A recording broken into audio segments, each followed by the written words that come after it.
Hello there, fellow truth seekers. This is Doug coming to you again on this here Shabbat. Just want to say I apologize for not really getting one of these studies out last week. I've been my woman's been under the weather, and then I kind of got under the weather. I've been having an issue with one of my kidneys.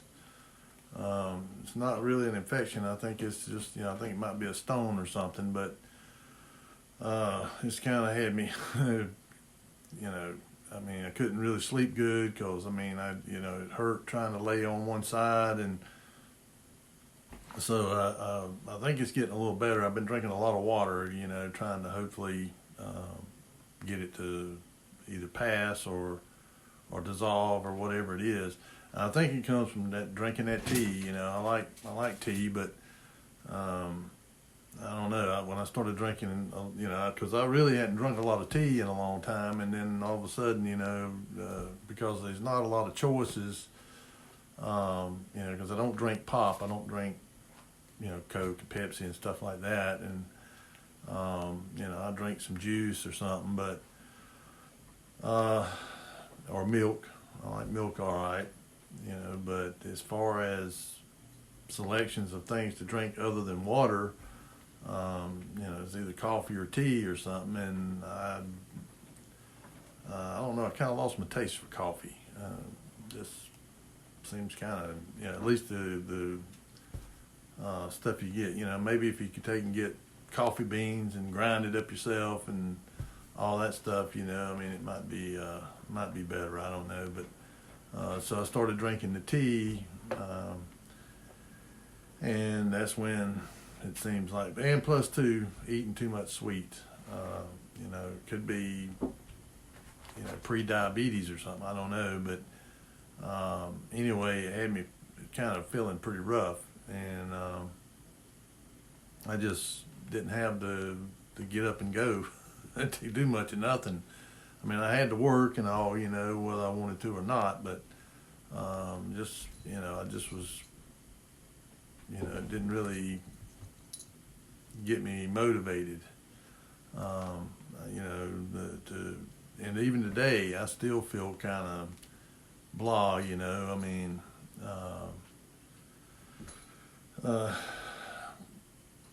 just the kind of things that happen. Especially the older you get. You start having ailments and stuff. But I don't want to be a killjoy. I kind of today wanted to, do a little study on the Beatitudes, or the Sermon on the Mount, that Christ gave to his disciples and to people that gathered around. Everywhere he always went, there was always a crowd. His fame spread rapidly when people began to hear about the miracles he did, and and because there was people that, they knew from the scripture, from the Old Testament. And by the way, what a lot of people don't, fail to understand is the New Testament is in the Old Testament concealed. The Old Testament is in the New Testament revealed. In other words, the New Testament reveals what was hidden in the Old Testament, in all of the symbology that we see there, with the priesthood and the sacrifice and all of the implements and stuff that they used in the temple worship, and the feasts, the Hamoadim, the appointed times. And, there's been a lot of debate here around Christmas. There's been all this debate about when Christ was born. And I submit that he was born in September on a Hamoadim, because that month has more of the feast in it than any other month. It's the 7th month. Okay, the first month of the year is March. It ain't January. And it was determined by the moon, the moon in February. If it had, and it wasn't a 29-day month and all that stuff, like they've got that done. They've got all that stuff done like that because it has to work out for their pagan holidays to fall on solstices and equinoxes and stuff like that. And the way it was, it would never fall on the same day every year unless they, went in and jury rigged the calendar. And they did. They just, the Gregorian calendar, is just chopped all up. The original calendar that the Hebrew people used had 4 seasonal times of 3 months each that were 30-day months. And then there were an interstitial day in between the change from one season to the next. And so there's 364 days total. And of course, again, if originally back at the beginning, whenever the Creator placed the sun, the moon, and the stars inside of the firmament, and they were to be for days and for years and for weeks and for months and for signs and for seasons. The fallen ones, and they are those that are what are called or referred to as the Plantes, the wandering stars, the ones who left their courses in disobedience. The stars follow courses, and they appear at a certain place in the sky at a certain time, and they go through a period of precession. Each 50 years they move 1 degree along this precession around 360 degrees, and then they come back to their original point. Well, if you've got a third of the host of heaven that rebelled against the Creator, and they decided that they don't want to follow their courses, well, then it's going to mess up all of the things that we see up in the heavens. The movement of the sun and the moon, and you got these so-called planets, which are these wandering stars that have took on the appearance of bodies circling around the sun as a part of a greater deception. And I don't want to go off onto that, but what I'm trying to point out here is that the original way that they were able to determine what was the first month of the year was by the month before that. There would be a full moon at the first of the month and a full moon at the end of the month. And they would, whenever you had a month that had a full moon at the first of the month and a full moon at the end of the month, the next month was the first month of the year. And they didn't have names for them originally. It was just the first month, the second month, the third month. And when you read there in Leviticus and all about the feast, the one that's at the first month of the year is Passover and unleavened bread. Okay, but then but then it says that on the 7th month, and if you count from March forward, the 7th month is September. So, and you have the Feast of Trumpets, the Atonement, and the Feast of Tabernacles, all in that same month, plus Sukkot, the Feast of Booths, and all in that 1 month. And my opinion is that the Feast of Trumpets heralded. It was a heralding in of the Messiah. And the atonement was a symbol of his being the atonement. And then he was, and then the Feast of Tabernacles, he tabernacled with us. Okay, so, the fact of him being born on December 25th, it has become a big debate because people love practicing that paganism. And maybe, a lot of them don't even have no idea that that's what they're doing. They just like the giving gifts and getting gifts and, all the decoration and all that stuff. They really don't understand the significance of it. That December 25th is the day of the unconquerable sun, S-U-N. Because the people that practiced all that stuff, it was part of the celebration of Saturnalia. The Romans practiced it for, a long time, way before, it became Christmas. It became Christmas when they wanted to add in their pagan customs into, and create a Christianized paganism, basically. And so, they and as time has gone on, it's had all these other pagan type traditions added into it. The Christmas tree, the Yule log, the balls, the little balls that you hang on there, the ornaments and stuff, the holly, the mistletoe, and you can go back. I mean, it's relatively easy to do, to go and look up these things. They're pagan, and they're pagan traditions going back way before Christ. So, hey, stop that. Hey, you, I'm going to put you down now. Stop doing that. This cat's you're biting my ear. You don't do that now. And, but, so you have this,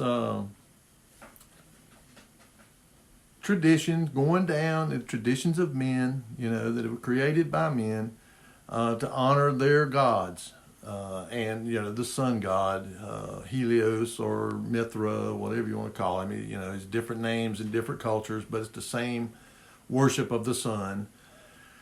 And so these traditions come down. Well, as time went on, the actual meanings of these things were lost on people. They really, because like I've said before, here in the United States, the Puritans outlawed all that stuff.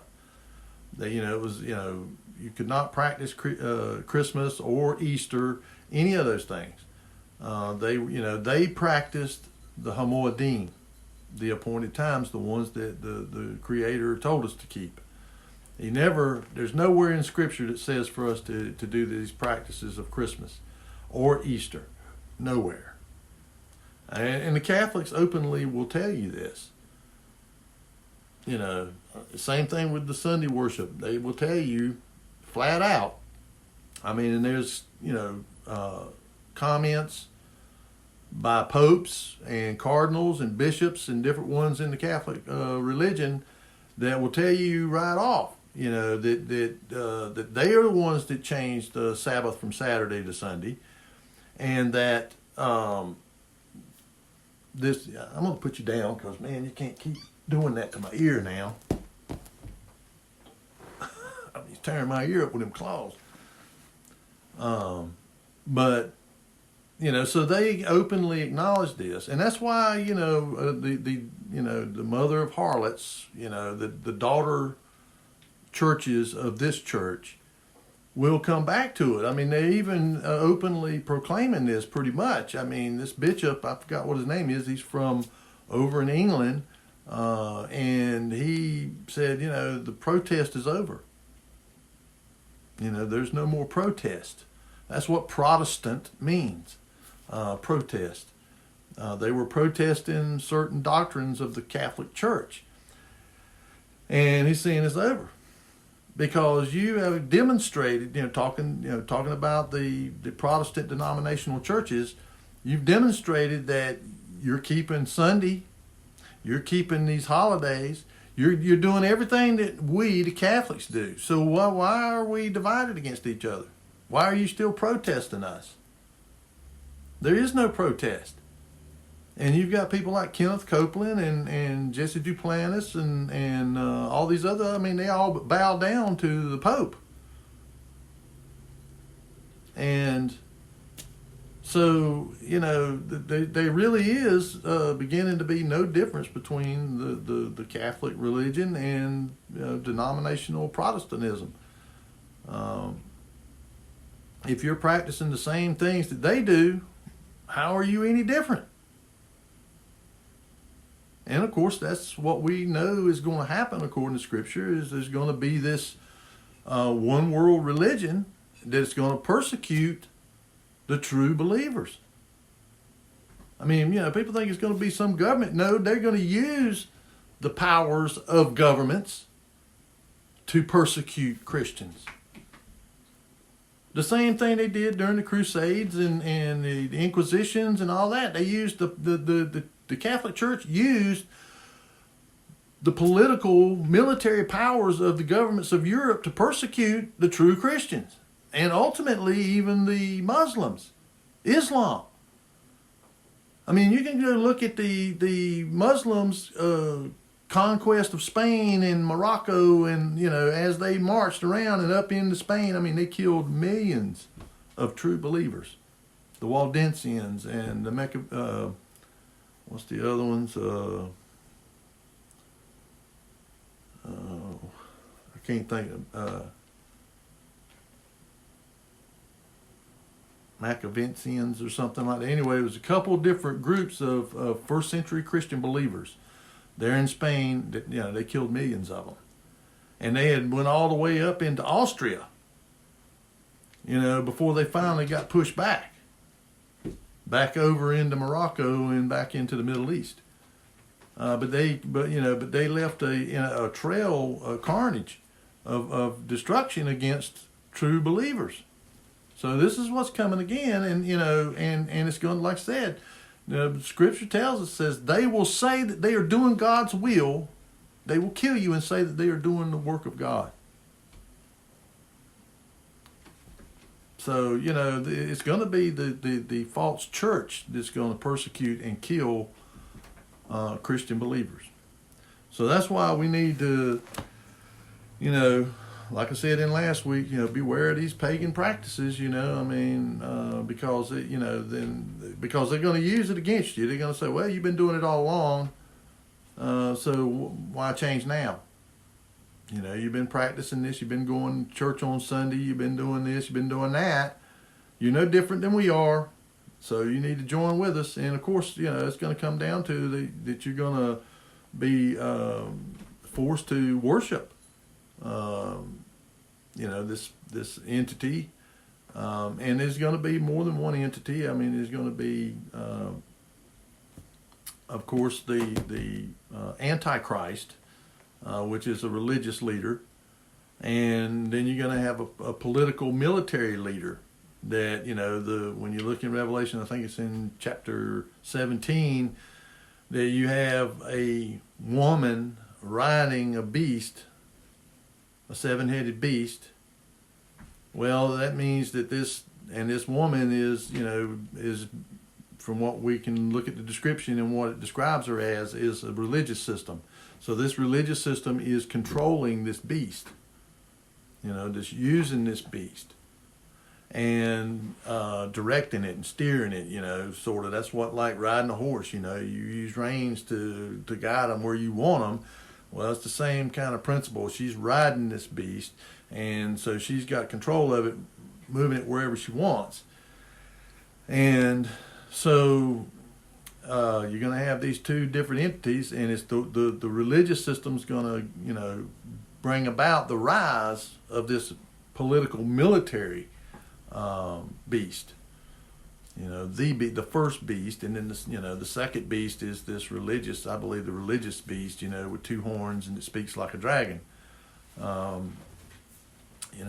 Two horns symbolizing a ram, or a sheep, which, is symbolizing someone who is Christ-like. But it speaks like a dragon, and it has the authority of the dragon and all. And so we see that this is all stems from all of this kind of these pagan traditions of men that have been adopted by the so-called true what they claim they're the true church. But the fact of the matter is, the ecclesia is not buildings or congregations. We're individually a temple Every person is a temple. And of course we are supposed to fellowship with one another. But we're supposed to fellowship in truth. And of course, if people are, and I may have mentioned it last week, about this church I decided I wanted to go try out. Well, lo and behold, they keeping, doing some of this Christmas stuff. And I can't be a part of that. I mean, I really would like to find, so it may come down to, and I really believe this, that it's going to go back to the way it was in the first century. You're going to have people that are going to have meetings in church in their own houses.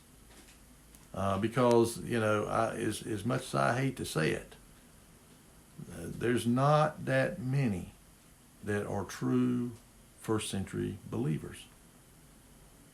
There just really isn't. And it's sad. Because people, they do want to be, they want to be Christians. They a lot of them, they do love God, and they love Christ. But these man-made traditions and customs and stuff and doctrines of men, they can't give them up. Because it plays to their sensitivities, they hear, they're telling them the things that they want to hear. They don't want to hear, the possible, that there's no rapture and that, you're going to go into tribulation. They don't want to hear that. They don't want to hear the real truth. And, granted, I'll be the first to admit, man, I don't like the idea of it either. I don't like the idea of going into tribulation and all, but I would rather know the truth. I mean, that's why I call my channel Truth, Douglas Foster Truth Seeker, because I want to know the truth. No matter how much it destroys my paradigm, the things that I have inherited in my life, from false teachings. And of course, a lot of these people, I do not think they were deliberately out to deceive me. I believe they themselves were deceived also. That they just were teaching the doctrine that they had inherited. And they had been convinced that that was true. And of course, I think that with few exceptions, I mean, there were people, there's always been some, all the way going back to the time of Christ, that have had that truth, that have carried it forward and preserved it. But I believe that for the most part, a lot of it was kept from us. And, when you look at the book of Daniel, for example, it says that, he tells Daniel, seal up the book, until the times of the end. And the same thing he told John in the book of Revelation. Seal up the book until the time of the end. Which basically means that, and I can tell you from my own experience that going back when I was younger, going to church and stuff like that, they never taught from that. They might would tell you the story about Daniel in the lion's den or Meshach, Shadrach in the, in the fiery furnace or something like that.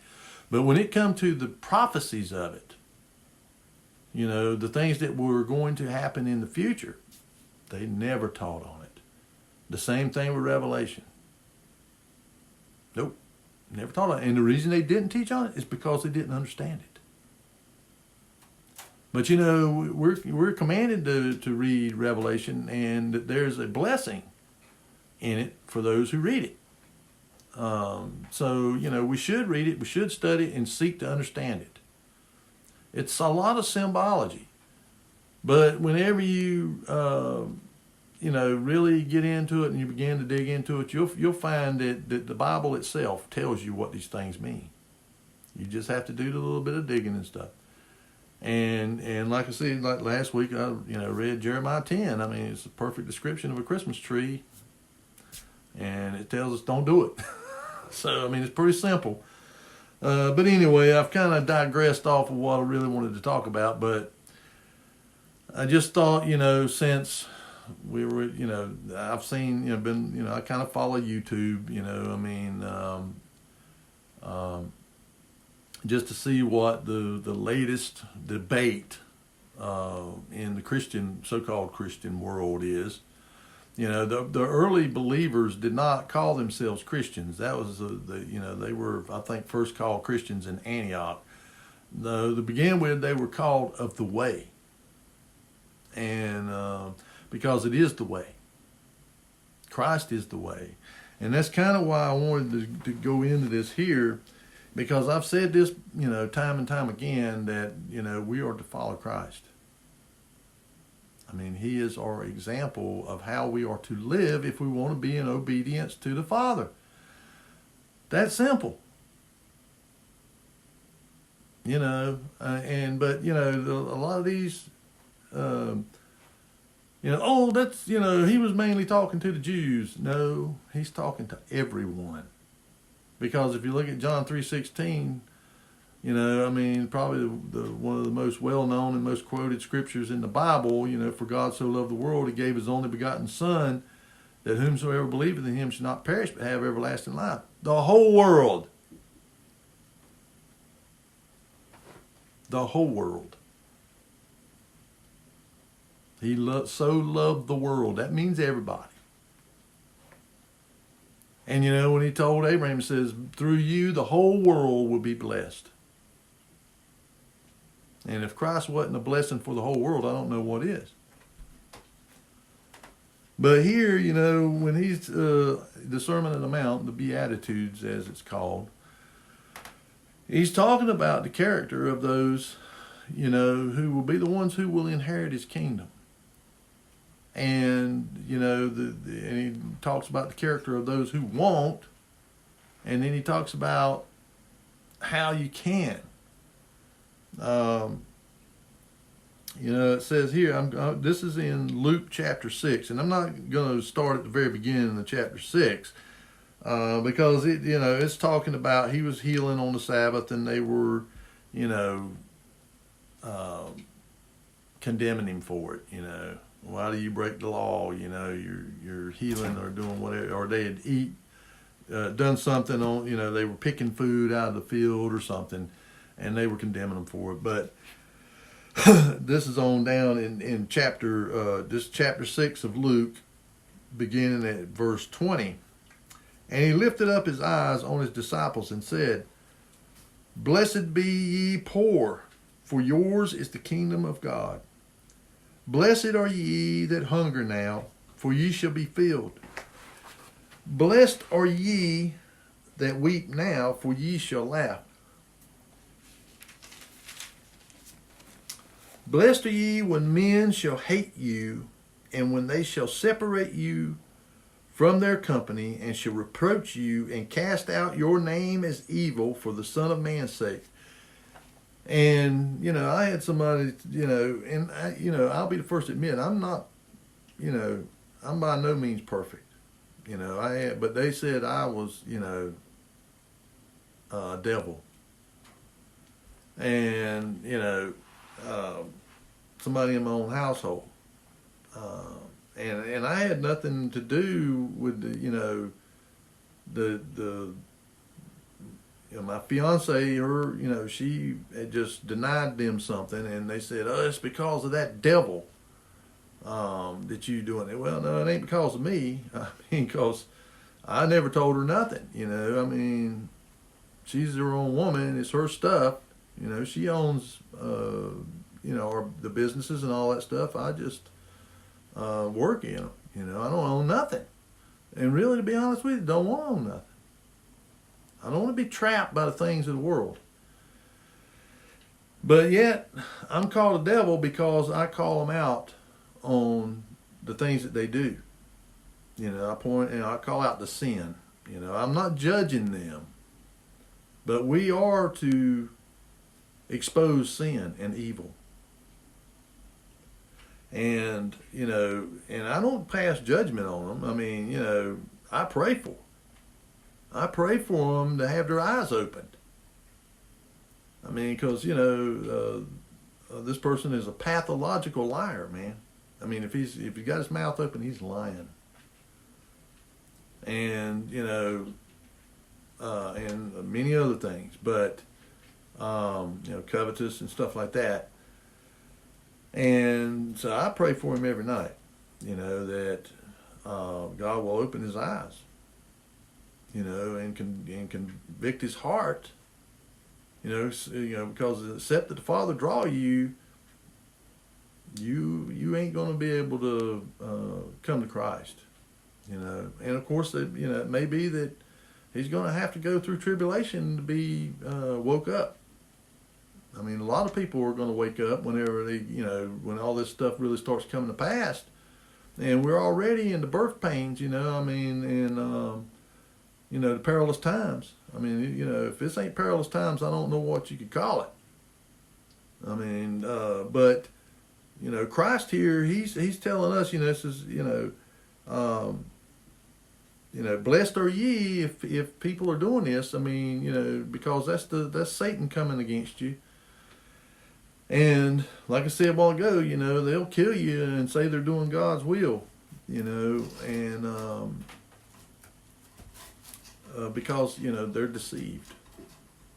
I mean, in Revelation it says Satan deceives the whole world. He deceives the whole world. And Christ said in Matthew 24 that he would deceive even the very elect if it were possible. But the only reason that won't be possible is because we have the Holy Spirit, or the Ruach, to lead us and guide us to truth. And that's, what I'm doing here is I'm trying to find truth. And and hopefully you will gain truth. That we all will. Because I pray not to be deceived. And so, and I'm sure there's others, that probably cuss me under their breath or whatever. But I'm not going back.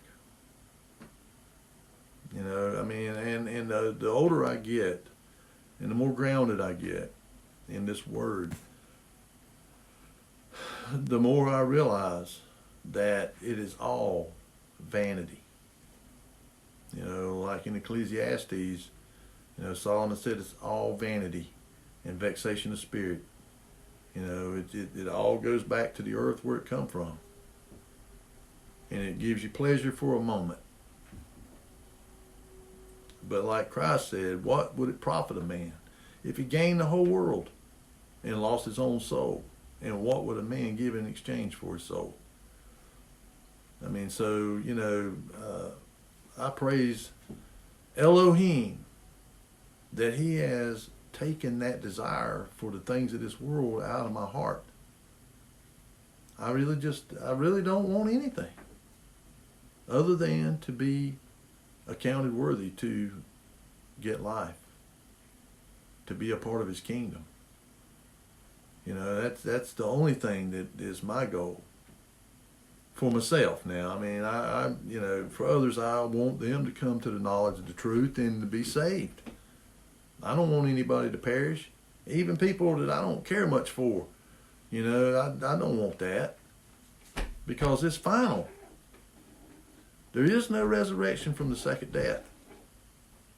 I mean, once you go in, the second death, if you are part of the second death, that's it. There's no resurrection from it. And so, so those people that do that, he said, on down here, he tells us what we're to do as far as that's concerned. It says here in verse 23, rejoice ye in that day, and leap for joy, for behold, your reward is great in heaven. For in the like manner did their fathers unto the prophets. I mean, they done the prophets the same way. They, said they were evil, and, they were prophesying evil on the people, and, and like Isaiah, they sawed him asunder. I mean, they sawed him straight way down through his body. That's just, they killed most of the prophets because they didn't like what they prophesied against them, because they wanted to continue in their wickedness. their idolatry and their fornication and adultery, and even they even got down to the point where they were sacrificing their own children to Moloch. And and when people get down to that point, and they even got down to the point when they were under siege, that they began to eat their own children. Cannibalism. And I watched this guy Tom Horn. He just recently passed away, but he had some interest in. He started Skywatch News, and they do a lot of these prophetic conferences and stuff like that. But he had one where I was watching it, and he was talking about he'd been out west, out there to the Four Corners area, which is I think Utah, Colorado,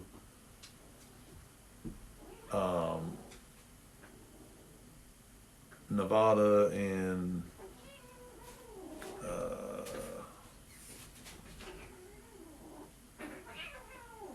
New Mexico. Anyway, like Arizona, New Mexico, Utah, or Colorado, and anyway, but there's a lot of Native American ruins out there and stuff. But he was discussing with this elder of one of these tribes. I think it might have been the Hopi or somebody. And they got on the subject of the Anasazi.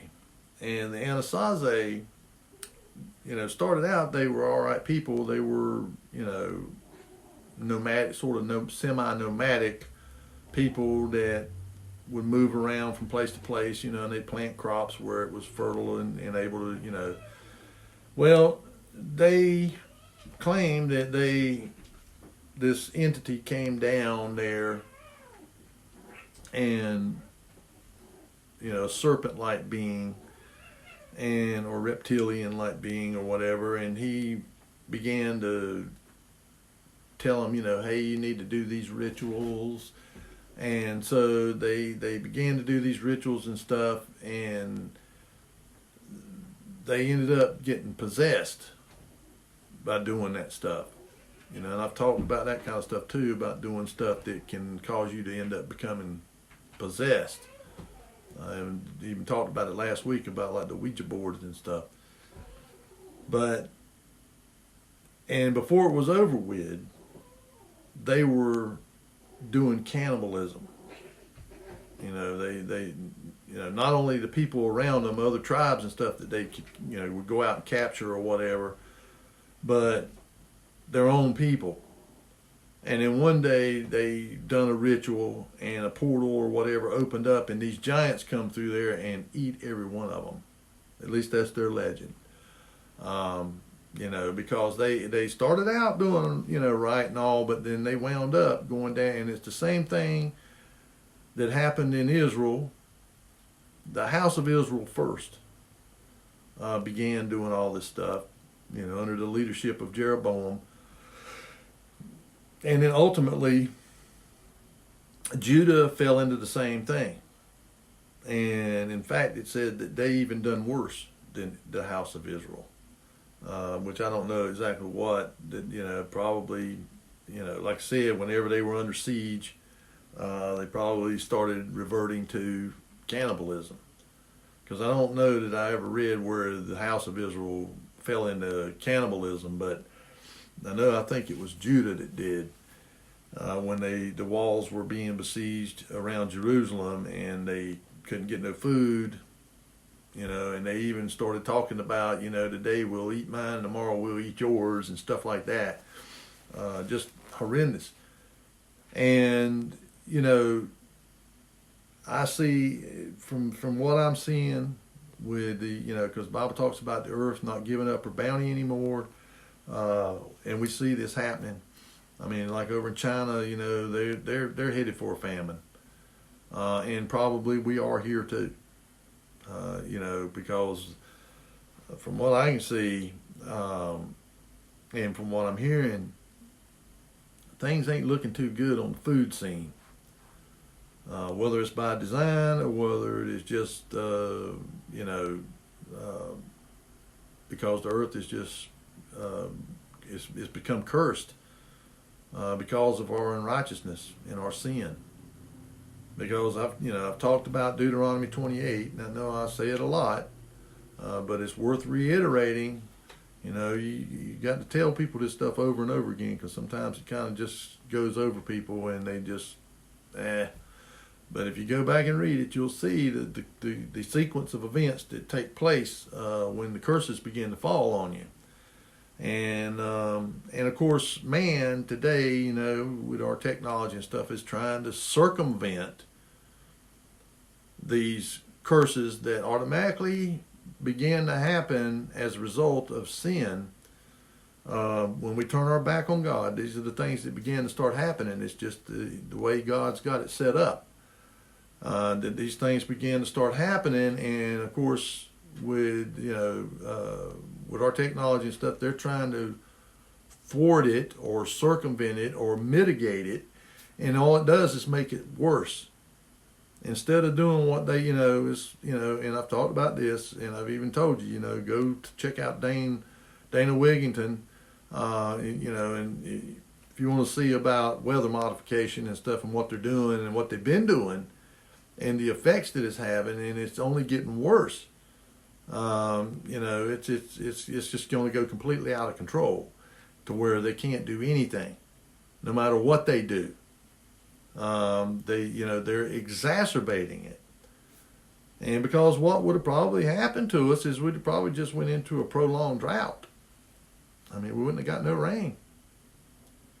And they're trying to, circumvent that. But when they're doing that, creating this artificial rain, where there wouldn't be no rain,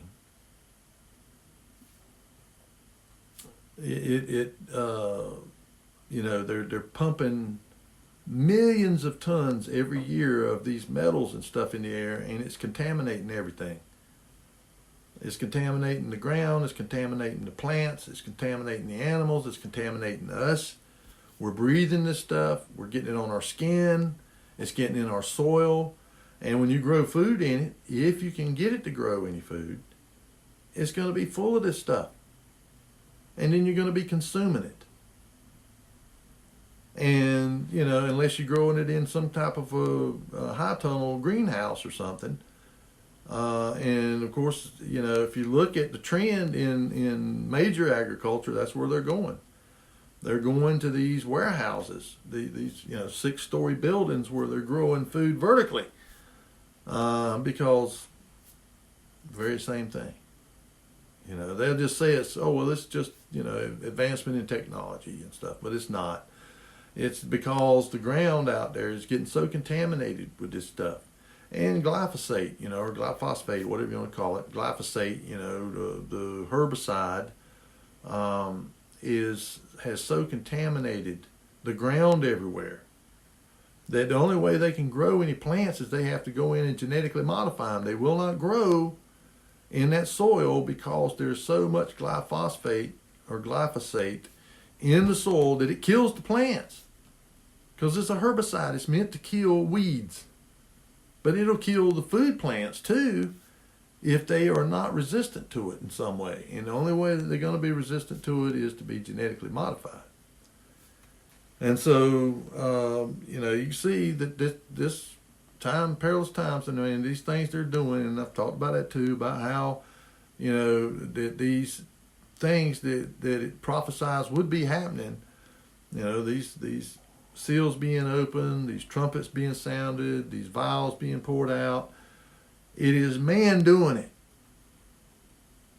Man doing it to himself, but they're giving us the knowledge to be able to do these things. And so, so when, this particular trumpet sounds or whatever, and this begins to happen, it's because of something that we're doing, brings this about, and one of the things people don't understand is, like I said, about this stuff being poured out, this aluminum, powdered aluminum, nanoparticle aluminum that they're spraying up there. Whenever plants take that stuff up, aluminum is incredibly volatile. when it's in a powder state. It's, you know, most of the really powerful weapons that our military uses is based off of aluminum. And most people don't realize that.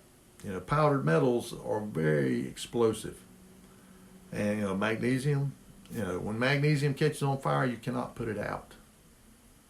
You cannot, water won't put it out. Matter of fact, it makes it worse.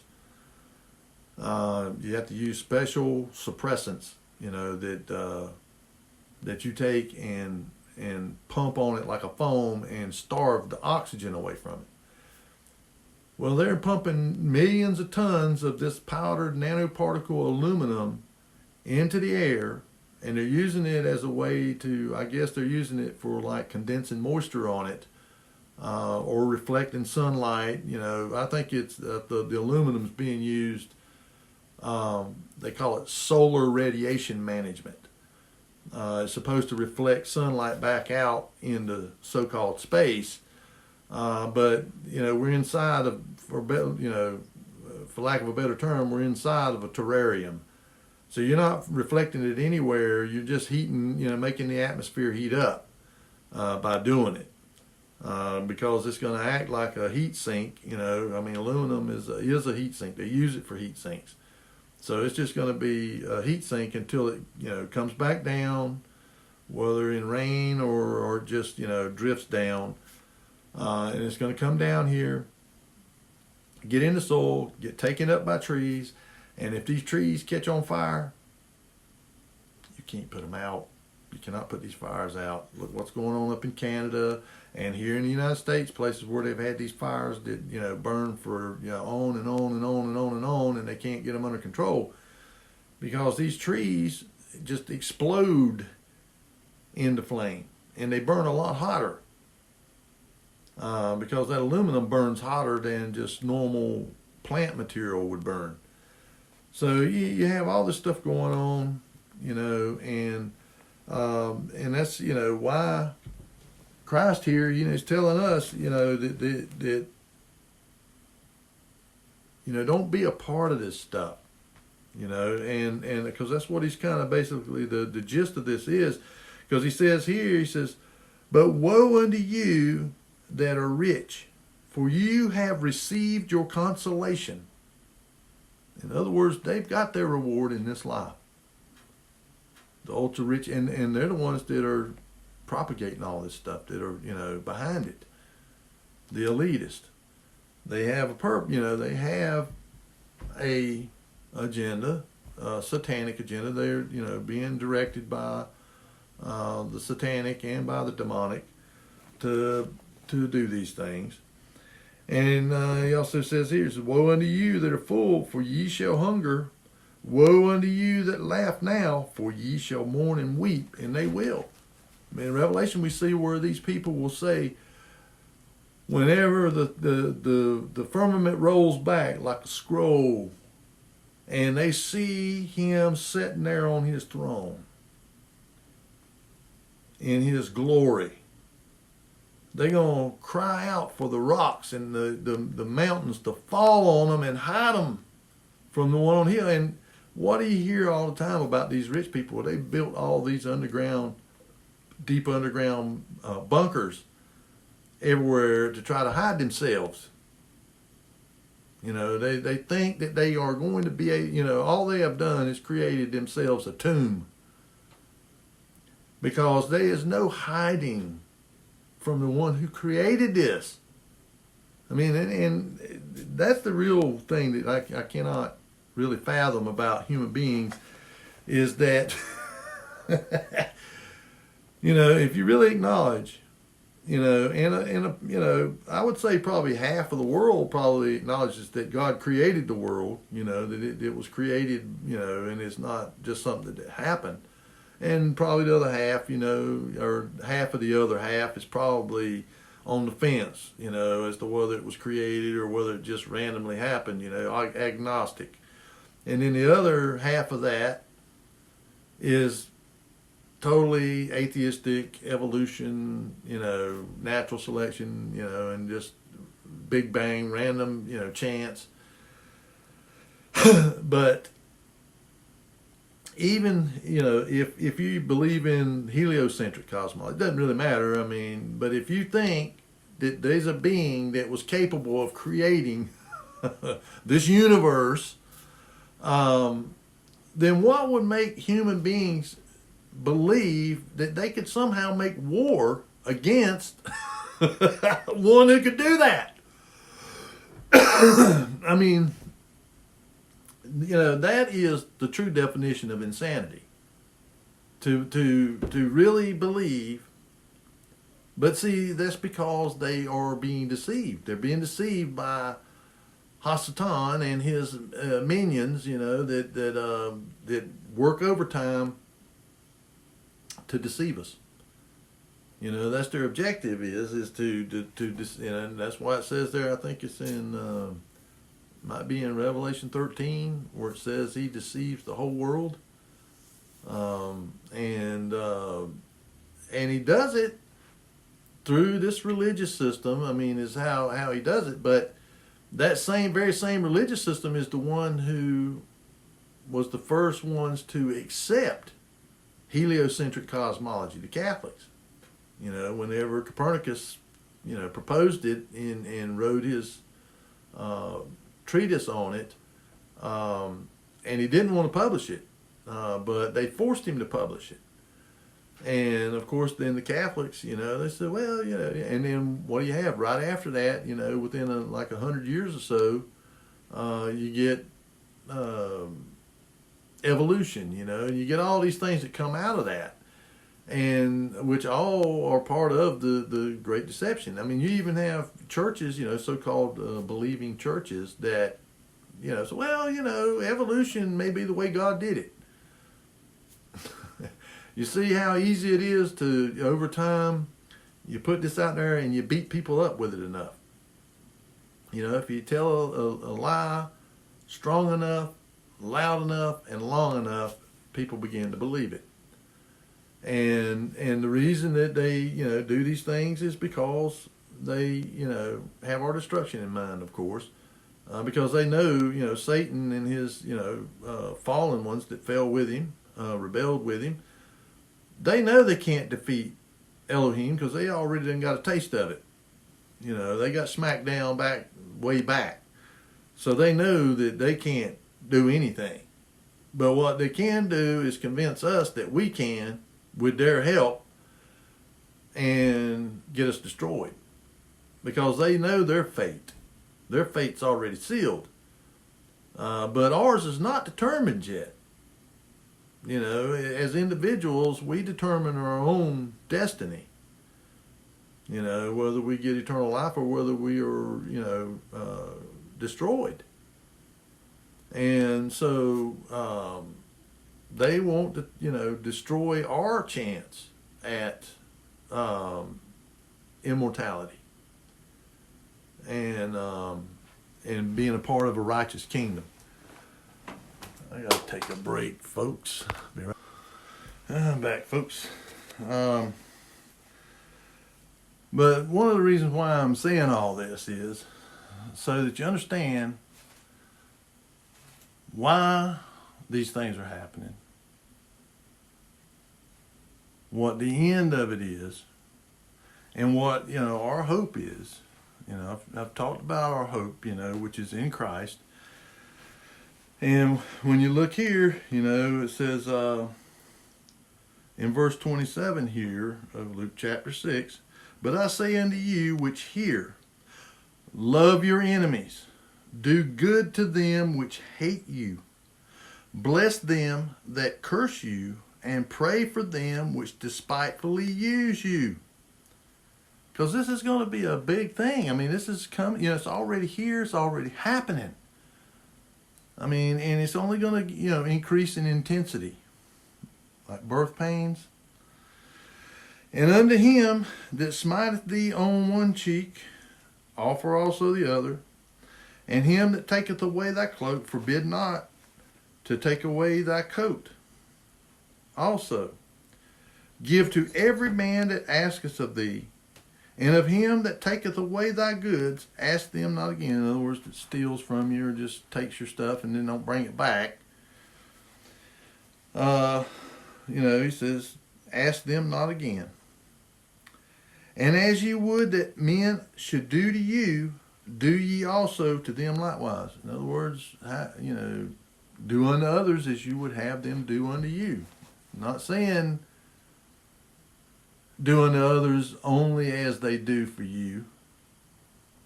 If they do good for me, well, I'm gonna do good for them. If they do bad to me, I'm gonna do bad to them. No, you do unto them the way you would like them to do to you. I mean, do you like people stealing from you? Do you like people lying to you? Do you like people cheating you? Do you like people coveting your stuff? No, you don't. If you do, then I wonder about you. I don't think people like having these things done to them, so if you don't like having it done to you, because I've seen people that do these things, and then when somebody does it to them, boy, they ain't happy. So that's why, he's telling us, you do unto others as you would have them to do to you. For if you love them which love you, what thank have ye? For sinners also love those that love them. I mean, just because you're a believer doesn't mean you have a monopoly on love, and that sinners don't. No, they love their children, they love their wives, they love their family, they love people just like me and you, believers, do. So, if you love them, I mean, it's only, normal that, if you love your family, they're going to love you back. So what's the deal with, what good is that as far as, that's no different than what goes on with sinners. No, if you love somebody that don't love you, now that takes a little bit of doing. And that's what he's talking about. If you love somebody that already loves you, I mean, what's the reward in that? But if you love somebody that doesn't love you, and you pray for somebody that hates you, then you will be rewarded for that. Because it means that you have understanding of the consequences for those people. The consequences for their ways of doing, their iniquity, is to be destroyed. And so a person that truly loves somebody, even though they don't love them, that means that you don't want to see that person perish. And so you pray for them, and you ask the Father to draw them to Messiah. And and he says, and if you do good to them which do good to you, what thank have ye?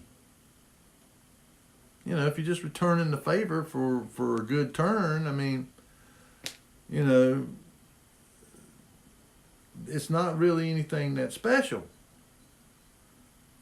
It says, but if you do good to them which do good to you, what thank ye? For sinners also do even the same. And if you lend to them of whom you hope to receive, what thank have ye? For sinners also lend to sinners to receive as much again. I mean, you're not doing anything different than what the sinners are doing. But if you, like here it says, but love ye your enemies, and do good, and lend, hoping for nothing again, and your reward shall be great, and ye shall be the children of the highest. For he is kind unto the unthankful and to the evil. Be ye therefore merciful as your Father also is merciful. He's telling you right here, that God is merciful to them. He's kind to them. to the ungrateful and the sinner, to the wicked. I mean, when the rain comes, it don't just come for me, it comes for them too. When the sun comes out, it don't just come out for me, it comes out for the wicked too.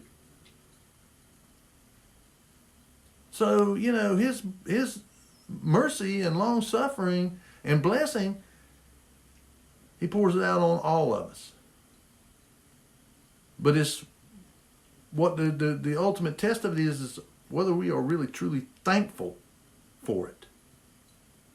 Are we thankful for that? Or like the sinner that goes on bebopping down the road and never acknowledges our Creator and His mercy and long suffering and His abundant blessings that He gives to us. They never acknowledge it. Do you?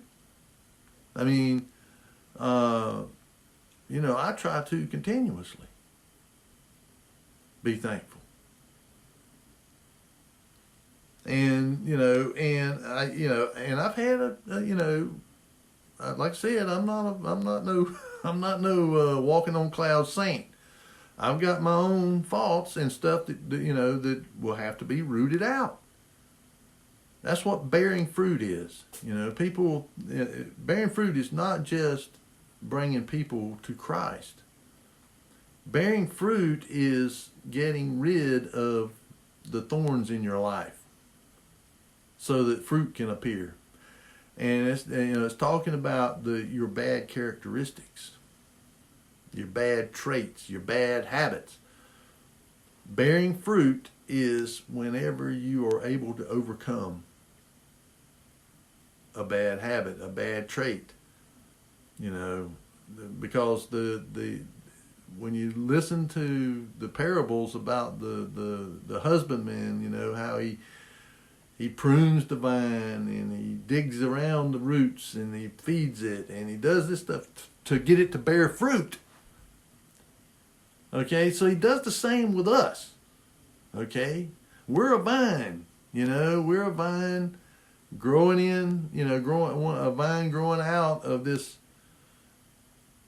stalk or this trunk or whatever, and then it's attached to roots, and the roots are in the ground, and so we're like a vine growing out of there, growing out, and he wants to see fruit on that vine. All right, and so the husbandman, which is Messiah, he comes around and he prunes it and gets rid of the dead leaves and gets down there and digs around the roots and feeds it with dung, fertilizer, and does everything, waters it, does everything to get it to bear fruit. And that's what he does with us. And bearing fruit is when we start getting rid of our bad characteristics, in the sin nature. And so he wants to see that. Well, being judgmental, I mean, we all do sometimes, and maybe some more than others.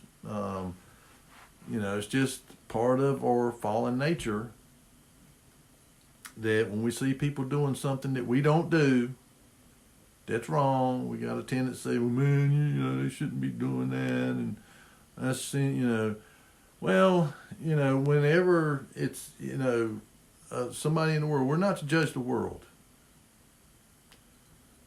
And, but it doesn't say that about believers. We are to call each other out. But the world is under judgment. So it's not up to us to judge them. The only thing that we are to do pertaining to the world is to be an example, to be a light, in darkness so that they can see it and, come to safety, if they will. But the Father has to open their eyes. And of course, in order for that to happen, I think that sometimes it just takes things to, events or whatever, to affect them in such a way that they hear their conscience, because we all have a conscience placed in us. And a lot of times people will ignore their conscience, or they will suppress their conscience through drug use or alcohol or whatever. They will try and suppress the conscience that's there, that's telling them to quit doing what they're doing, or to repent. And of course that's what I do. I pray for the Ruach to just trouble their conscience. To trouble their conscience until they repent, whatever it takes. And I don't want them, short of death. To bring them around. It would be worth it. Even death would be preferable. Physical death would be preferable to eternal death of the soul. So, that's why, he wants us to develop these fruits in our life so that people see them. So that they, see those fruits and might come and, it might get to the point where they actually will come to you and say, man, how can you do this? How are you able to not do these things that I'm doing here? Well, it's not me, because I'm weak flesh. I'm weak flesh just like anybody else. No, it's Christ in me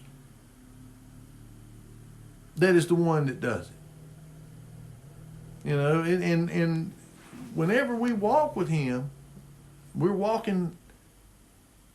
in him, and he is in us. And I've talked about that, being a part of the fellowship of Elohim, that we are a part of Elohim. Whenever we are a part of Christ, and he is a part of us.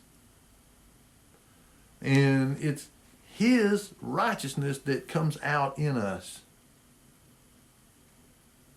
And sometimes, he's got to do some heavy pruning on people like me.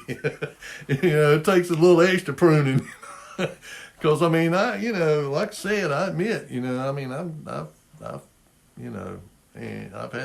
had a pretty sinful life, and but like he says there, he's merciful, and he's been merciful to me, and long suffering, with me for a long time. And we're not to judge the world, so judge not, and ye shall not be judged. Condemn not, and ye shall not be condemned. Forgive, and ye shall be forgiven. And that really is the root of it, forgiveness.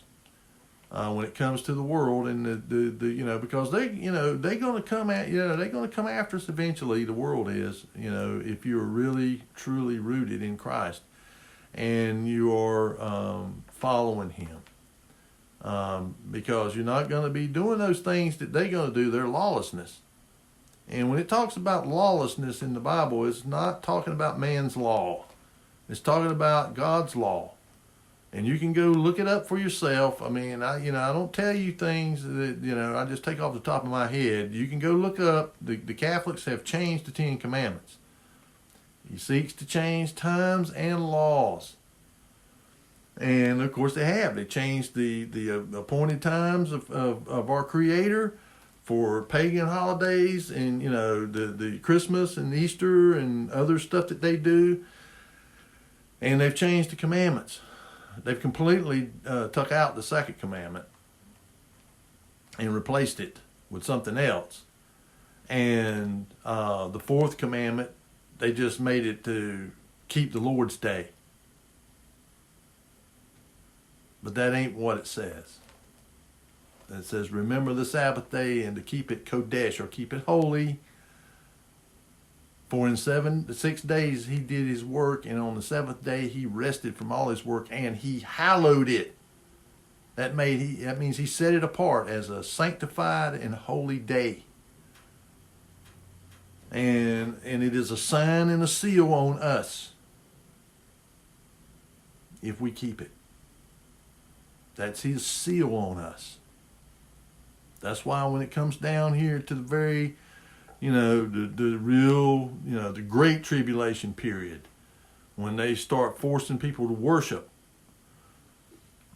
on Sunday, that is the mark of the beast. That's the beast's, that's his seal on you, is worshiping on Sunday.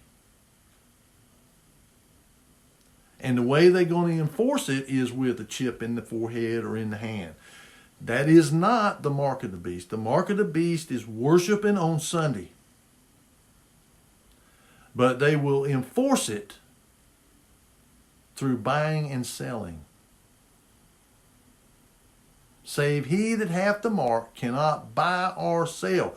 And the way they're going to verify whether you're doing it or not, whether you're worshiping on this day and keeping this day, is they're going to put an implantable chip in your forehead and in your hand, and it'll track everything. It'll track you everywhere you're at, everything you do, and it will be kept, kept up with and tracked by AI. AI, artificial intelligence, will track all this stuff. And the true mark of the beast is false worship on a false Sabbath, because it's all tied to worship. When you go read what it talks about, when it's talking about the mark of the beast and all that stuff, you read all the scriptures around that. It's about worship, and it's about worship on a specific day. And believe it or not, here in America, we got blue laws still on the books in 20 states. That they've never been, taken out of the law. They're still there, and blue laws were Sunday laws. So, and from what I understand, there's been an effort in Congress to pass a bill making Sunday an official day of rest.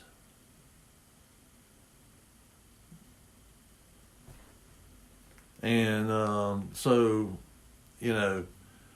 and when you listen to a certain person that's running for office and all that stuff, I just tell you, I'm warning you, don't be deceived by, the rhetoric that, out of chaos, order, authoritarianism, you just, I've told you this before, that the left-hand side and the right-hand side are both sides of the same coin.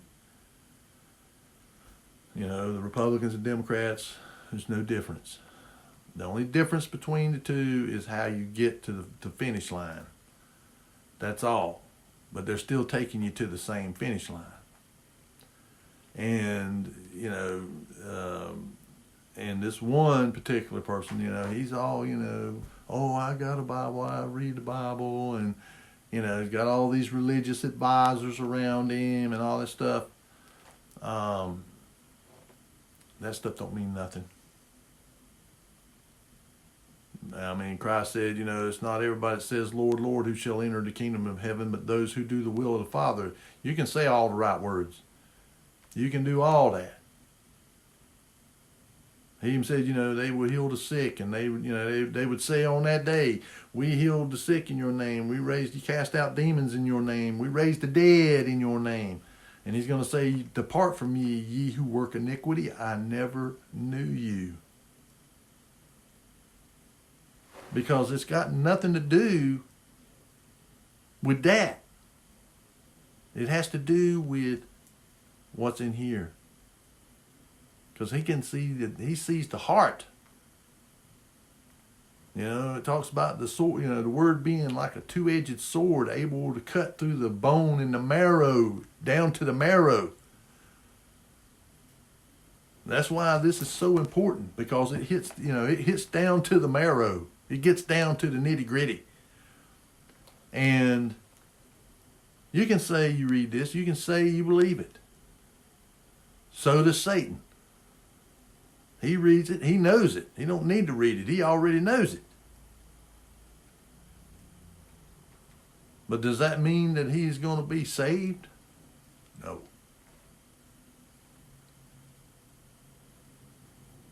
Because, unless you bear fruit, unless those bad things, the lust of the flesh, the lust of the eye,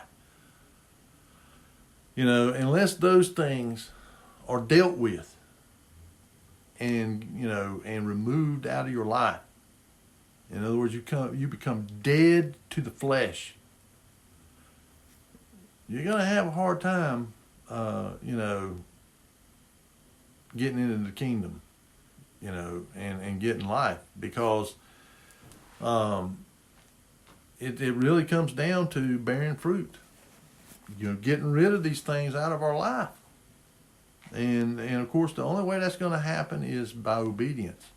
Being obedient, following Christ, praying, fasting, and really getting close, drawing close to Him.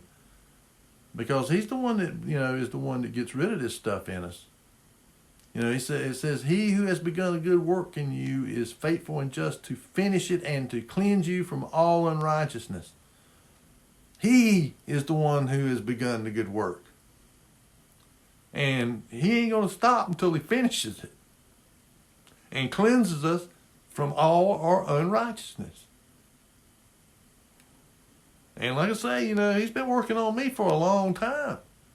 My whole life, pretty much. And He's still working on me.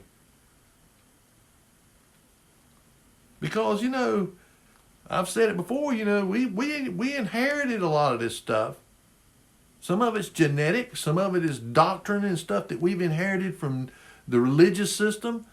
Some of it is just stuff that, we've done on our own, come up with or took part in on our own. And the more you do this stuff, the more ingrained it gets in you, the harder it is to get it out of you.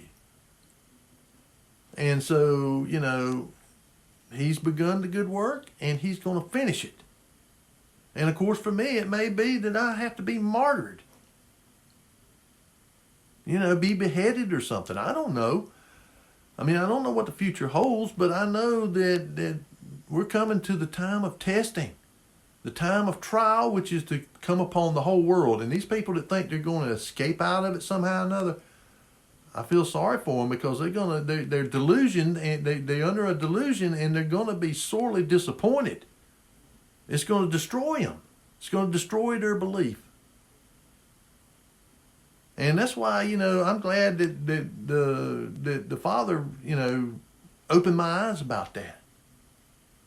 Because if I'd have been holding on to that the way some of these people hold on to it, and then it didn't happen, it probably would have destroyed my belief. I would have just said, you know what, there ain't nothing. This is it. And, but I'm thankful He opened my eyes about it, and that I'm going in eyes wide open. I know what's coming. And so I try to do, like He said there in Luke 21, pray always that ye may be accounted worthy to escape these things and to stand before the Son of Man. There are going to be those who have the seal of God on them that will escape, that they will not be able to harm you. When these demonic forces come up out of the Abuso, when the bottomless pits open up and Abaddon comes out and his horde, they're going out and they're going to be going after everybody that doesn't have that seal. Even people that didn't take the mark of the beast, there's going to be people that don't take it, but they ain't born again. Now, hopefully that they because it talks about those coming out of great tribulation having their garments made white. And there was a multitude of them. Because I think that where it talks about the fourth horseman, the pale, sickly, green horse, because the word there is chloros that describes it, and chloros is green, kind of green color, sickly green. All right, it says that he is given power over 1/4 of the earth to kill with the sword, with pestilence, and with famine. Now, it's not saying that he's given power to go kill 1/4 of the earth. No, he's given power over 1/4 of the earth, and they go out and kill with the sword and with famine and with plagues. So that to me sounds like the West. Because, when you see in Daniel, when it talks about in Daniel chapter 2, the statue that Nebuchadnezzar had to dream about, and it had a head of gold and a breast and arms of silver and a stomach and thighs of bronze and legs of iron and feet of iron mixed with miry clay. The head represented Babylon. The two arms and the chest represented Medo-Persia. The Medes and the Persians joined together, two different, so the arms, two arms. The stomach and the thighs of bronze was the Greek Empire, and then the legs of iron was the Roman Empire.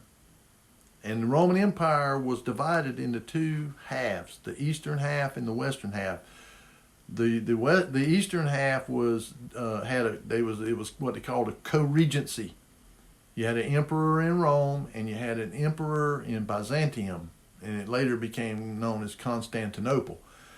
So you had these two co-rulers. That's the two legs of iron. Then you got the 2 feet with the 10 toes, which is iron mixed with clay.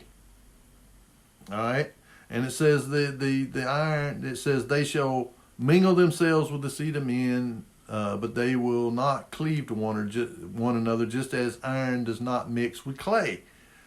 So and I've talked about that I believe that is this mixing of these fallen ones with humans, creating these hybrids that they've been placing in positions of power over time, and they've also they've been procreating their own. These hybrids have been procreating new hybrids, and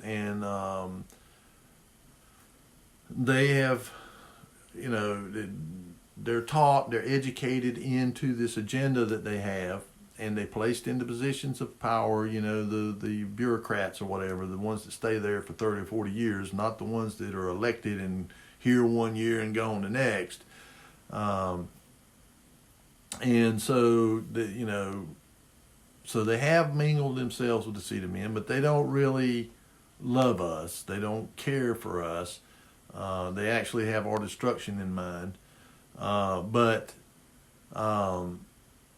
This is the way that they've mingled with them, and so they're doing it so that they can raise up a revision of this Roman Empire, the Roman Empire Part 2, and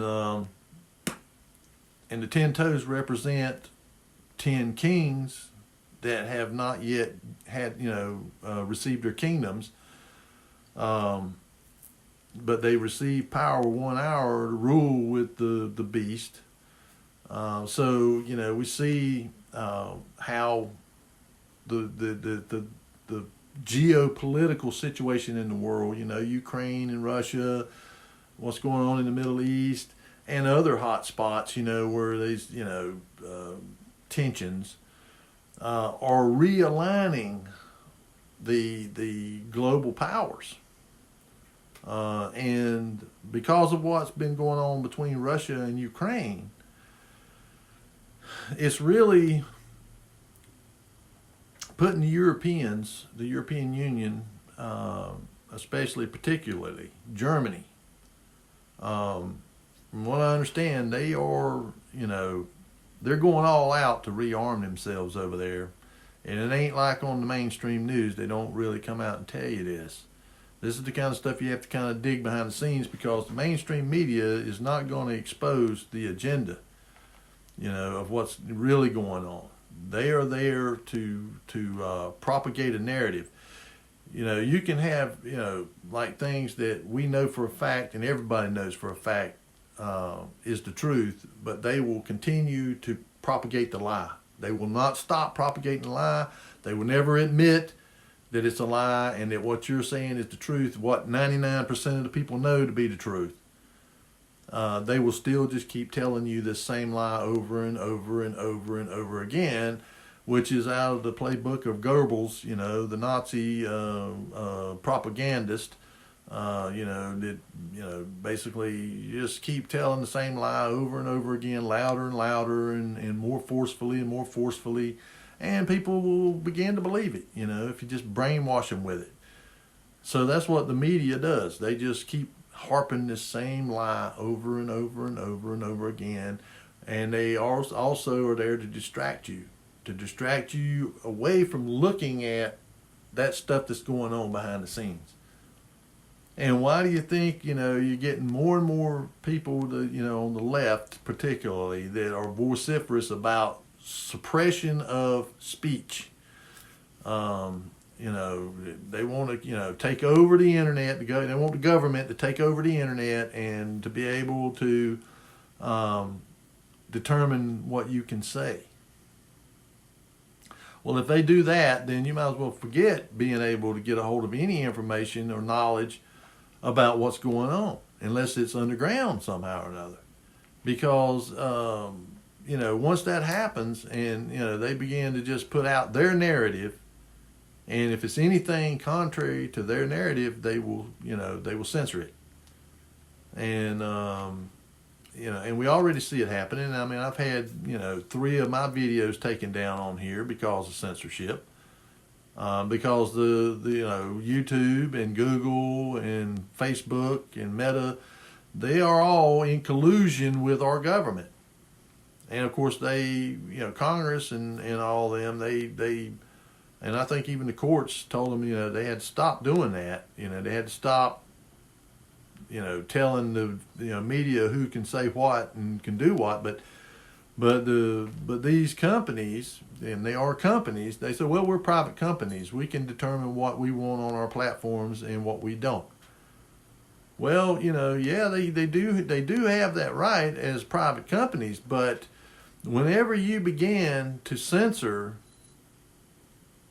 then, because they have this protection, I think they call it 301 or something like that, that, it's a FCC regulation that gives them protection from being sued for, in other words, it's sort of like what the media has, the protection that the media, newspapers and people like that have from libel for what is on their platform or in their paper or whatever, like editorials and stuff, that you can't go after them, if you don't agree with their editorial. Well, and that's what these tech companies have gotten themselves under, this protection, so that you can't really come after them if they suppress your speech, because they're protected by that. But yet they want to operate as a private business. And you can't be both. You can't be a private, business and, have this protection, this free speech protection that they are, enabled, have enabled and are empowered by. They need to, either it either needs to be a free speech platform without censorship, or they need to be a private company and then they can control it and do whatever they want. But when they do, they're opening themselves up for being sued. See, they got the best of both worlds. They have these protections that were meant for the media, for newspapers and stuff like that, to protect them from being held liable for what people say on in the newspaper or on TV or whatever. But they don't operate the same as these companies are doing. The newspapers, and they are strictly in the media. But these companies like Google and them, they in everything. They're conglomerates. And so, and they're colluding. They've been colluding with our government, with the FBI and the CIA, to put out false narratives and to suppress the truth. About Hunter Biden's laptop and stuff like that, and Russia collusion and, about the thing, there that you put in your arm. See, I can't even say anything about that because every time I've been pulled down, it was over that same subject. So I got to walk on eggshells around that. Or else this time, because I got 2 strikes and I'm still under, I guess, their probationary period. You got 90 days or something before it comes off. And if you get another strike in that time, they take your channel down.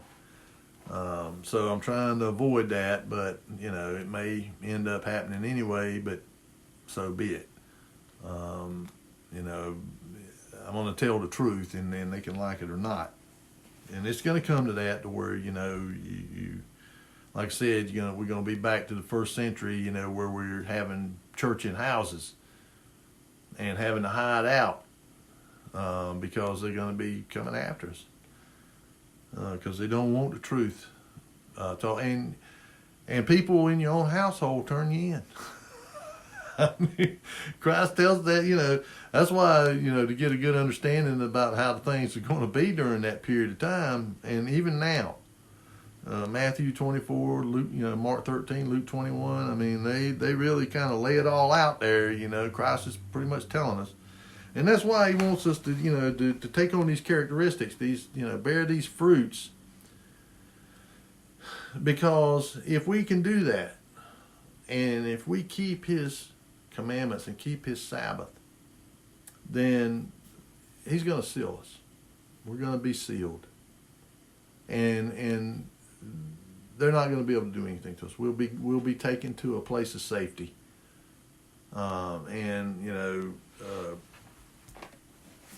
So we need to, pray for that and pray to have these, anything, because we have to examine ourselves. You know what I mean? We really have to kind of examine ourselves and just, openly admit what we really are and what our flaws are. Because if we don't confess them and address them, confess them and address them.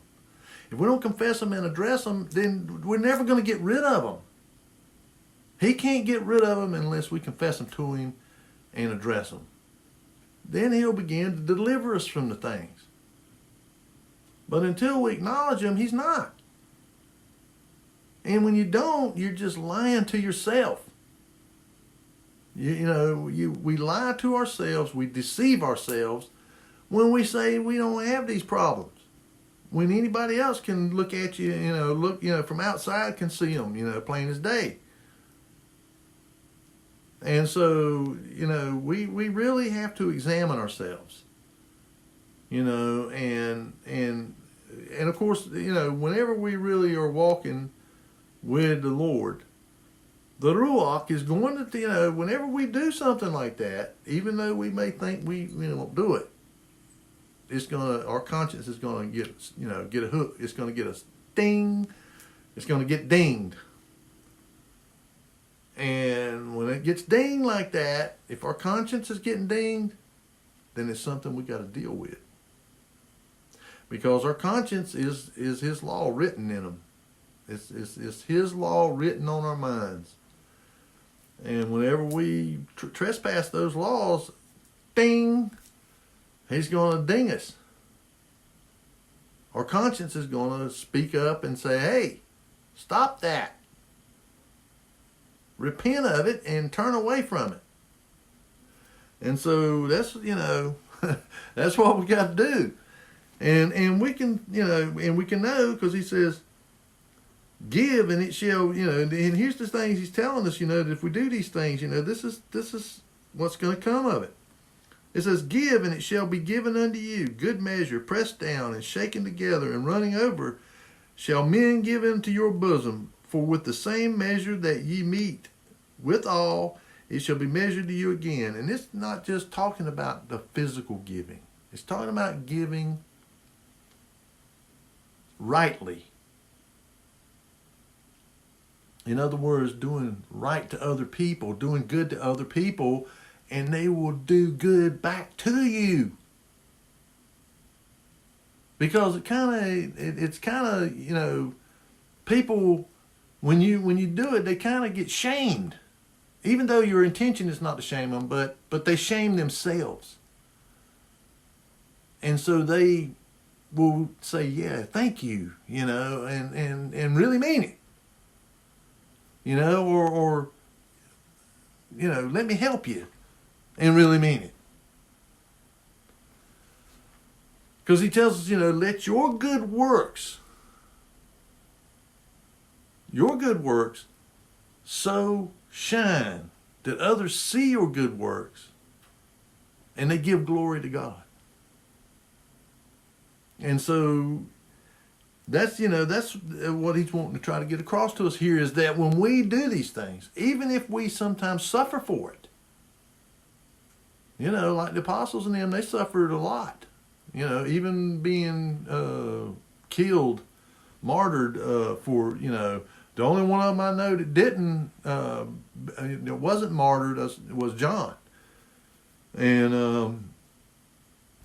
the rest of them, Paul, all the rest of them, they were all, even some of them that wasn't direct disciples of Christ, like Stephen, he was the first martyr. But he was a convert, he was a disciple of the disciples. And even when they were stoning him, he was asking the Father not to hold it against him. Talk about somebody that's got true belief, because that's what it really all boils down to in the end is your belief. Because if you really believe this, you're going to do it. That's just all there is to it. Your belief is manifested by your actions. James tells us that. And of course, Martin Luther, he did not like the book of James. Because he was strictly, it's all about grace, through faith and nothing else, Well, that's not true. Yes, we are under grace, and all can come to the Messiah. All. That's what grace is. It's that all people, Jew and Gentile, that's the reason Paul says there's neither Jew nor Gentile. We're all equal when it comes to our ability to come to the Messiah and be saved. But the way that our faith is manifested, same thing with Abraham. If you go back to Abraham, how was his faith manifested? He took his own son, his only begotten Yachid, his special heir, took him up there on Mount Moriah and was going to sacrifice him. And then the Father just told him to stop. That, he knew that he believed him. And that's what faith is. Faith is believing what he says. Believing this. And you manifest it by your actions. You manifest your belief by what you do. I can't see your belief and you can't see mine. I can tell you I believe, but it doesn't make it so. same with you. You can tell me all day long that you believe, but I'm not, I can't look at you and your words are just that. I can find out for sure whether you believe or not by your actions, by what you do. By whether you do these things here, like you said over here, you give, even to those that hate you. I mean, love those who who hate you and despitefully use you. I mean, and so by that, your faith is manifested. If you do good to them that, hate you and despitefully use you, that's a manifestation of your belief, because you're going to do that if you truly believe. If you're truly following Christ. Because this is what he did. I mean, look at all the stuff they done to him. And how many times they tried to kill him. And he slipped away from them because it wasn't his time. I mean, and his blessing to us, if we do these things, and it's not, like I said, it's not just talking about giving like in the material sense. It's talking about giving of yourself, your righteous giving, loving people, caring about people, helping people without expecting anything in return. Not doing it for that reason. Doing it because they need help. Loving them because you want them to know what it feels like to be loved. And as I've said many times, love is an action word. Like I kind of use it as sort of like this little catchword, but people throw the word love around like a frisbee.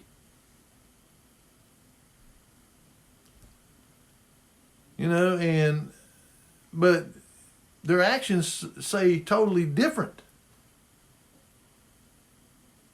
I mean, I love my fiance and all. And of course I try to show it by my actions. Of course I get frustrated with her, and me and her go, we have our differences because, I try to explain to her about stuff, because she says she's a believer, and that she believes in Christ and all that, but again, your actions is what, and your fruit. Like I say, I still got faults, because I sometimes I may say stuff to her, that I really probably shouldn't. I probably ought to be a little more tactful. That's sort of that's my main one thing that I got to conquer. That I still got. That's a real, I believe, a hindrance. But as far as, manifesting my love, I get up every day, I work in her business. I do everything I can to try to help her keep her business going, even though we're really having it hard right now, but everybody is. We're in pretty troubling times. And of course, I think, I was reading in Daniel today, about this, person that's coming, and of course he's again, it's a dual prophecy. It was the first time around it was Antiochus Epiphanes, that set up the abomination that caused desolation, and he caused craft to prosper. In other words, he prospered people, that went along with his system or whatever. They all prospered. Well, and that's what I believe is coming. I believe that's we're being set up for right now. That this person is saying, if you listen to what they say, I can get this back together. I can do this. I can do that. You never had this when I was the president. You never, we were prospering. We were, we didn't have no wars going on. We didn't have this going on. We didn't have that going on. And when and you also look at how more and more and more people are coming over to that side. And the ones on this side seem to be intentionally doing things to alienate people, to force them to go over to this side. to push him over to that side. Could that be by design, or is it coincidence, or what? And as I've said before, I mean, these people that are just about all but worshiping this person. Other people call him, saying he should be a king. People from other countries, from Europe and places, that are saying, there are millions of people over there that want him. And in other countries, in the East. So, I mean, I'm just saying. And then when you start looking into their background, a lot of things, I've talked about that before, about being, the Assyrian, the Germanic people. He's German, but he's also Scottish, the tribe of Dan, the serpent tribe. And, and Dan is not mentioned, when it mentions the tribes in Revelations, it does not mention Dan at all. And so, Dan is done. And so, I just, I don't know. I mean, Masonic ties, Catholic ties, you just, Norman Vincent Peeler, wasn't that his name?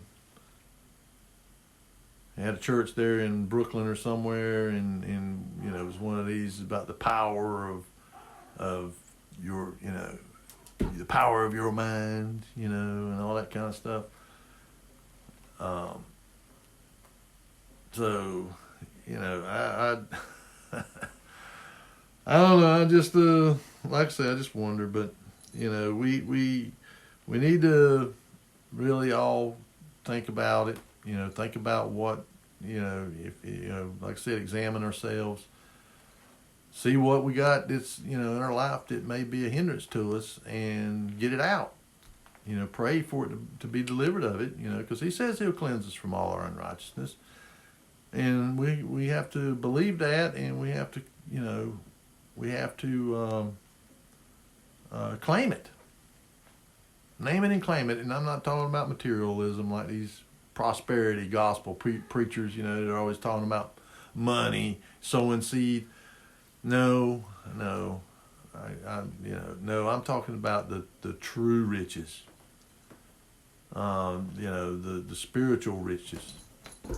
And because he tells us to lay up our treasures in heaven. He says, lay up your treasures in heaven, for where your treasure is, that's where your heart shall be also.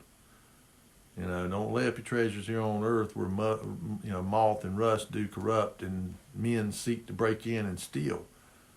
But lay up your treasures in heaven, for where your treasure is, there's where your heart will be also. So lay up the spiritual treasures, and not worry about the material, passing physical things of this world, because that's the weapons of the evil one, is the material things of the world, the glamour of the world, the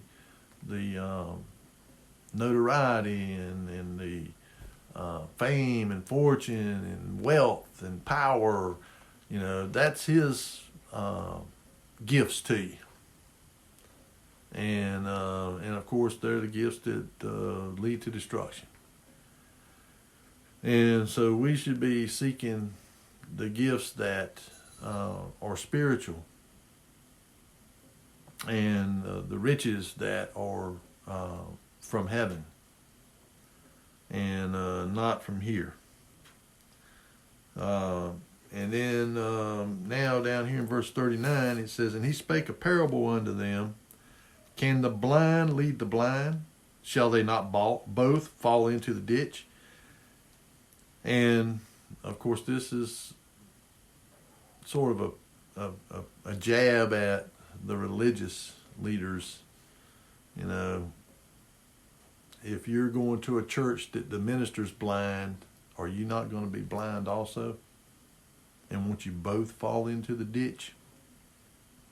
If he's supposed to be leading you.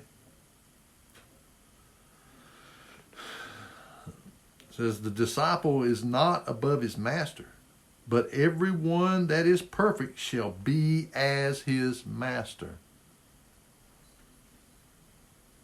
And I say that over and over again.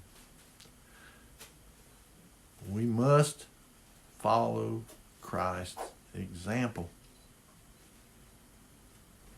He's the way, the truth, and the life. I mean, he tells us, I'm the way, the truth, and the life. I don't understand how people can't really pick up on what he's saying. That we have to follow his example. Everything that's in these red letters in here. I mean, that's what he's telling us. Despite all the other stuff that's in here, there's only one way, and it is him. And Paul made it clear. People try to say, oh, Paul's teaching a different gospel. No, he's not.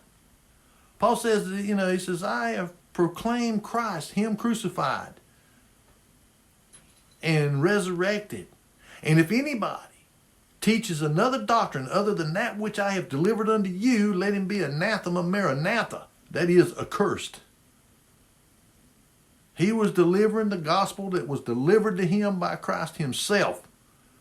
He was in the wilderness there outside of Damascus for 3 years after he was blinded there and going to Damascus. He was being taught by Messiah. Because whenever he went back to Jerusalem there, and they were afraid to meet him, and Barnabas brought him there to Peter and them, he already knew the gospel. So how did he have the gospel if he hadn't been taught by the disciples? Because the Messiah gave it to him. And he even makes the statement about, I knew a man. He's speaking in the second person, but he says, I knew a man, whether in the body or out of the body, went up to the third heaven, and he saw things that is not lawful for a man to speak. He was talking about himself. And, he went up there in a vision, because no man has ever been up to the third heaven. No, but they've been taken there in vision, in their mind, and shown things. Just like John, Revelation, same thing. Like Peter when he had the vision of the sheep coming down with the unclean food on it. They're not actually going up there to the third heaven. They just are up there in their mind, in a vision. It says, and why beholdest thou the mote that is in thy brother's eye, but perceiveth not the beam that is in thine own eye? Either how canst thou say to thy brother, Brother, let me pull out the mote that is in thine eye, when thou thyself beholdest not the beam that is in thine own eye? Thou hypocrite, cast out first the beam out of thine own eye, and then shalt thou see clearly to pull out the mote that is in thy brother's eye. In other words, that's what I was talking about a while ago, about examining yourself, because, if your brother does, do something that's sinful, it's kind of hard to call them out and point it out to them if you yourself are walking in sin. And maybe even a greater sin. You got to make sure that your own house is in order and clean. And then you can see clearly to get the mote out of your brother's eye. That's where, you got to be right before you call people up and say, hey, because what might end up happening is you might get called up. And so, hey, well, man, you've been doing this. So you got to make sure that you're walking,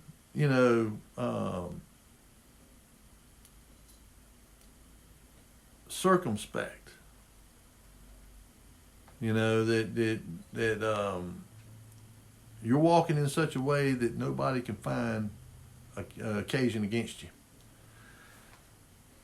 And here we go to about the fruit.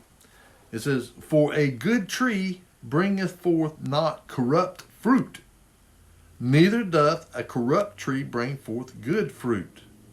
For every tree is known by his own fruit. For of thorns men do not gather figs, nor of a bramble bush gather they grapes. A good man out of the good treasure of his heart bringeth forth that which is good, and an evil man out of the evil treasure of his heart bringeth forth that which is evil. For of the abundance of the heart his mouth speaketh. And why call ye me Lord, Lord, and do not the things which I say?" You know, he says, "Whosoever cometh to me and heareth my sayings and doeth them, I will show you to whom he is like." What I just got through saying just a few minutes ago. That he is the way. Hear his words. "He is like a man which built an house and digged deep and laid the foundation on a rock. And when the flood arose, the stream beat vehemently upon that house and could not shake it, for it was founded upon a rock. But he that heareth and doeth not is like a man that without a foundation built an house upon the earth, against which the stream did beat vehemently, and immediately it fell, and the ruin of that house was great." So he just told you there, "Whosoever cometh to me and heareth my sayings and doeth them, I will show you to whom he is like." He's like a foundation built upon a rock. Can't be moved. And that, my friends, is what we have to do. We have to hear his words and do them. You know, it's not just saying it. It's doing them. And so, be ye not hearers, but doers of the word. And with that, as I always say, folks, you be good Bereans. Listen to what I got to say with an open mind. Receive it. But don't believe what I tell you. You search these scriptures every day to see whether what I'm saying is true or not. Because many will come in his name saying that he is Christ, and they are deceivers. So I want you to search the scriptures daily, to pray over them, to pray for knowledge, wisdom, understanding, and discernment. And always keep 2 Timothy 2:15. Study to make thyself approved a workman unto Elohim, who need not be ashamed, rightly dividing the word of truth. And with that, folks, I love you. I thank you for watching the videos. I hope that they are encouraging to you and beneficial to your road to truth. And I will see you again on the next Shabbat, if Yahuwah is willing.